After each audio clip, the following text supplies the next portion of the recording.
Misalnya gue sayang sama lo, tapi kan di sisi lain lo ada ipar gue udah terlalu jauh nih hubungan gue sama lo gitu kan. Ya udah kalau bisa mah kita sampai di sini aja lah gitu kan. Oh, udah ngomong gitu sama dia? Gitu kayak dia sih nggak mau. Pokoknya ya gue pengen nama lo gitu kan, maksudnya. Apa yang membuat dia masih mau bertahan sama lo walaupun kondisinya kan salah, Mak? Iya, makanya iya kan? Mungkin ya isanya sama-sama nyaman juga. Adik gue juga sama sibuk juga kan kerja gitu kan. Jadi gue bilang nggak bisa, gue bilang gue nggak bisa kayak gini gitu kan. Gue sih memang biasanya gue harus bertahan, tapi kan hati gue harus berbagi sama adik gue gitu kan. Lo buat adik gue juga. Sebenarnya memang lo kan miliknya adik gue gitu, bukan punya gue gitu kan. Ya gue ada rasa sedih gitu kan. Maksudnya gue juga pengen seutuhnya gitu kan. Lo pengen seutuhnya milikin si adik ipar lo? Sempet gak sih kepikiran untuk kayak gue pengen milikin seutuhnya tadi ya lo bilang sampai akhirnya lo menyuruh dia cerai sama adik lo gitu? Gue nggak menyuruh dia cerai misalnya. Gue justru lebih baik gue yang mengalah pergi nih gitu. Ya karena memang seharusnya seperti itu gitu kan, karena memang bukan punya lo, bukan laki lo kan. Betul. Gitu, kan? Jadi kan dia nggak mau ninggalin gue kan, walaupun gue udah nggak hubungin, dia tuh kayak ada alasan apa gitu. Alasannya apa dia nggak mau ninggalin lo? Karena memang lo lebih enak dari adiknya, dari istrinya, dari adik lo itu maksud gue, atau karena apa? Ya karena isanya kalau kata dia sih katanya gue tuh udah nyaman sama lo, dan lo lebih spesial aja dibanding adik lo katanya gitu. Lah, spesialnya sama apa? Diranjang kali ya.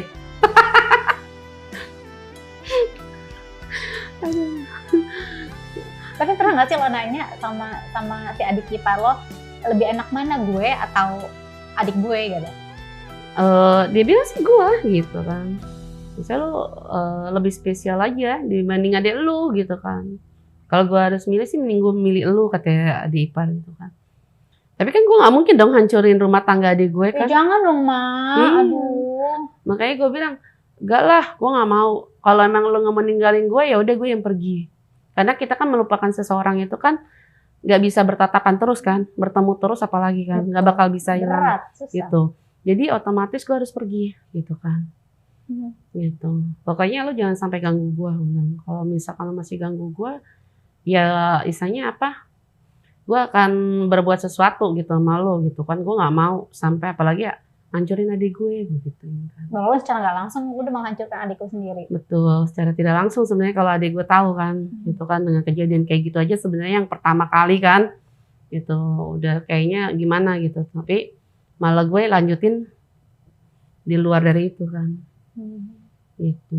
Tapi akhirnya dengan keberanian gue nih untuk pergi dari hidup dia tuh. Udah berapa lama lo berusaha untuk menjauh dari si adik ipar lo itu? Ya udah lumayan sih, isanya udah 3 tahunan lah.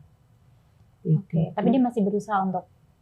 Udah gue udah nggak mau kontak sama sekali. Walaupun misalkan dia telepon ke kantor dengan bahasa apa gitu kan. Sampai telepon ke kantor? Iya, nyari gue gitu, ada nggak gitu kan. Terus kalau misalkan dia ada bahas, berarti kan ada suaranya dia kan, tahu kan, itu langsung gue matiin aja. Gitu. Sampai datang ke kantor juga nggak nyari-nyari iya lo? Sih. Oh enggak, aman ya? Aman sih dia. Paling kalau misalkan telepon juga, gue bilang lo nggak usah cari gue, lo nggak usah telepon ke kantor, nggak usah telepon gue. Udah, lo perbaiki aja hidup lo, gue bilang gitu kan. Gue pengen isanya, gue nggak mau menghancurkan adik gue pribadi gitu kan. Gitu.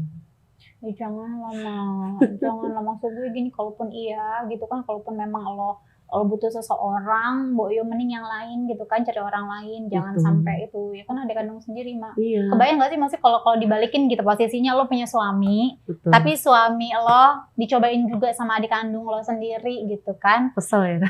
Ya bukan kesel lagi, lo pasti murka sama adik lo. Begitupun sebaliknya gitu kan. Ya nggak usah adik kandung sendiri deh, kayak lo nyobain, lo selingkuh sama suami orang lain, ya entah siapa, temen lo atau orang lain yang lo nggak kenal gitu kan, itu aja kan udah salah gitu kan. Ini apalagi adik kandung sendiri suaminya gitu. Ya tapi maksudnya dengan sikap yang lo udah ambil untuk ngejauh dari dia gitu kan dan melepaskan dia tuh udah satu hal yang memang ya luar biasa gitu kan, udah keputusan yang baik dan bahkan terbaik untuk lo dan rumah tangganya mereka. Biasanya tetap gue pantau kan tentang rumah tangganya dia melalui adik gue kan. Lo gimana rumah tangga lo gitu kan. Ya udah lo jangan jangan berantem ya, selalu kasih saran gitu kan. Iya, lu juga Kak, biar cepet dapet jodohnya kayak gitu kan. Iya, ya udah makasih doanya gitu. Jadi makanya kan mantau dari jauh melalui adikku kan lebih bagus kan dibanding harus sama suaminya gitu kan. Benar. Ya memang sih kita nggak mudah ya, nggak mudah untuk kita melupakan orang yang yang pernah singgah di hati kita ya. Betul. Jadi ya udah gue perlahan lah gitu, terus membuka diri gitu kan. Ya makanya sampai sekarang sih masih cari yang pas lah gitu kan. Apanya yang pas? Yang pas. Apanya? Tapi tunggu, boleh di-spill dikit nggak sih? Maksudnya adik ipar lo enak banget atau gimana? Hah? Ada? Ya apa ya? Ya namanya baru ya mungkin masih hot-hotnya jadinya. Iya kan? Dan maksud gue mungkin secara adrenalin nih deg-degannya lebih dapet kan? Iya kan? Iyalah, pasti kan namanya juga kan pertama kali. Ya kan, pertama kali juga. Ya. Pertama kali apa nih maksudnya? Maksudnya kan pertama kali gue ngerasain sentuhan dari laki-laki gitu kan. Tapi pertama kali juga dia ada ipar gue. Ya kan? Tapi sebelum sorry to say ya, maksud pertama kali